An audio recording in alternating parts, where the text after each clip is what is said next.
On January the 31st, 1971, I was one of 3 astronauts who embarked on Apollo 14 on a mission to land on the moon.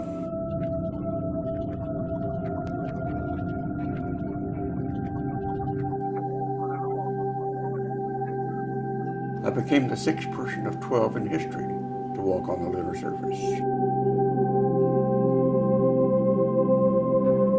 During the return to Earth, I had a chance to look at our planet in a way that very few human beings have ever seen with their own eyes. When you look at Earth from deep space, you see a beautiful oasis in a dark void. It's a fragile planet with vast but limited resources that are shared by all living creatures. From space, it is obvious that everything on Earth is interconnected.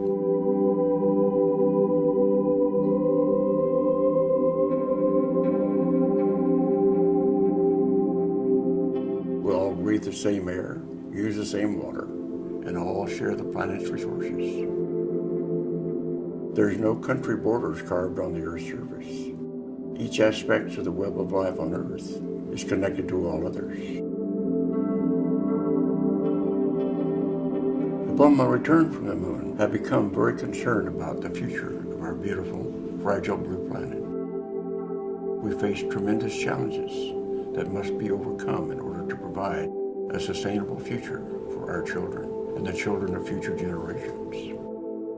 Because of my concerns, I've asked a handful of children to come here today and talk about the challenges facing the beautiful life-sustaining planet that they will inherit. At one time, millions of awesome dinosaurs roamed the earth. Their mass extinction was caused by a tremendous natural disaster. We may face mass extinction because of several disasters that we ourselves are creating. Our species, humans, has the power to threaten the future of all life here on Earth. And if we don't act soon, we will bring many other species into extinction with us. Right now, we are on the road to catastrophe. We have the knowledge and the technologies to reduce or eliminate many of the threats we are facing. But do we have the desire? Do we have the will to change? Here are some of the problems we face. Overpopulation. Overpopulation. Overpopulation. Our planet's human population increased from 1.5 billion people in 1900 to 7 billion in 2012. It is expected to continue to grow to 9 billion by 2050. This fast rate of growth is called exponential because it results in growth that happens much faster than normal multiplication. What is most dangerous about exponential growth is the way it can sneak up on you. In exponential growth, at first, the rate of expansion is extremely slow, almost unnoticeable. As time progresses, the rate of growth becomes extremely rapid. Soon, there is very little time to react to the change in time to reverse it before chaos occurs. Have you ever heard of the tale of the water lilies in the pond? These water lilies doubled themselves every day. At first, there were only a couple floating, and even while they doubled every day, there still seemed to be a lot of room in the pond. On the 28th day of the month, only a quarter of the pond was covered, plenty of room left. But then, on the 29th day, everyone noticed the lilies had expanded to the point they now covered half of the pond. Since they doubled every day, that left just 1 day left to save the pond from being totally full. Such is Earth's present predicament. It is midnight on the 29th day in the lily pond we call Earth. Resource consumption. Resource consumption. Resource consumption. We have so many people on the planet. Each person on Earth needs food, clothes, shelter, medicine, and many other basic things to survive. All of these are taken from the Earth's resources. As more people in the wealthy nations around the world get wealthier, a good thing on an individual level, they consume more and more resources and produce more and more waste. These nations are only now beginning to be concerned about polluting the earth and recycling waste rather than burying it. Also, we must never forget that over half of the Earth's population already goes to bed hungry every night, and many that also sleep on dirt floors in houses with no electricity or running water. The richest nations of the Earth are, in effect, consuming resources so fast we will need a planet 5 to 10 times bigger than Earth to sustain us all.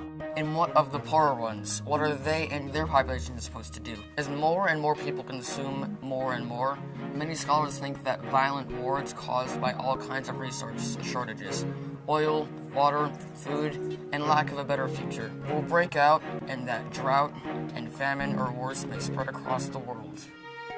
We know that these consequences are all converging along with several other ones, but we can't say exactly when.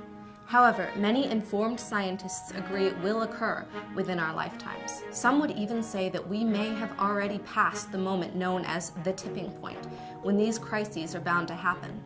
At best, some of us will survive the coming crises, but at a much lower standard of living, and as a greatly diminished technological society. At worst, only microbes and insects may survive the incredible recklessness of our ways. We have many of the technologies and knowledge to solve most of the serious challenges that we face. Unfortunately, change is hard. People, industries, and governments like to keep things the same and prevent us from resolving these issues, either by ignorance or on purpose to protect their own self-interests.